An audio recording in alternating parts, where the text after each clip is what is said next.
Timeless Tales for Kids. The Boy Who Cried Wolf. High up on a sunny hill, a young shepherd boy named Peter had a very important job, watching the village sheep. But it was also a very boring job. Suddenly, a naughty little idea popped into his head. His eyes lit up, and a mischievous grin spread across his face. He stood up, took a very deep breath, cupped his hands around his mouth, and yelled towards the village as loudly as he could. "Wolf! Wolf! There's a wolf chasing the sheep!"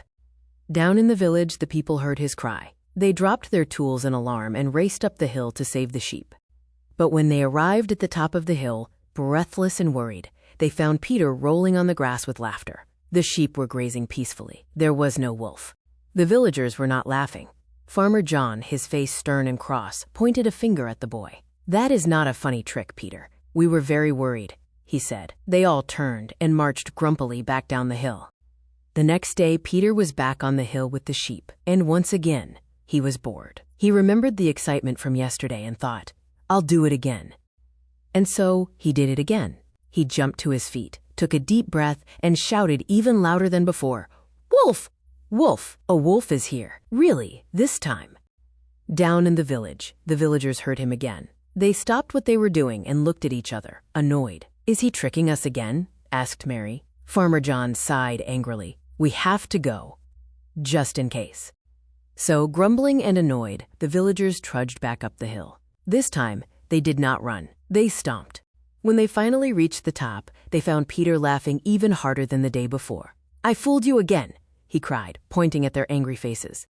This time, Farmer John was truly angry. "We will not be fooled again, Peter," he bellowed. "From now on, no one will believe you, even if you tell the truth." With that, the villagers turned their backs and left him alone. Later that afternoon, as the sun began to set, Peter sat alone on the hill, feeling sorry for himself. Suddenly, he heard a rustle in the bushes. A pair of hungry yellow eyes stared out from the shadows. It was a real wolf. Terrified, Peter jumped to his feet and screamed, his voice filled with real fear. "Wolf! Wolf! Please help! There's a real wolf." But down in the village, the people just shook their heads. "He is trying to trick us again," they said, and they ignored his cries. Peter had lied so many times that now, when he needed them most, nobody believed him.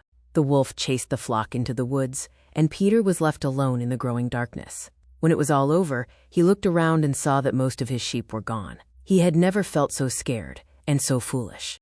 With a heavy heart, Peter gathered the few sheep that remained and began the long, lonely walk back to the village. The path had never seemed so dark, and the weight of his mistake felt heavier with every step. He found the villagers in the square. With real tears streaming down his face, Peter confessed everything. "The wolf was real," he sobbed, "and because I lied, the sheep are gone. It's all my fault."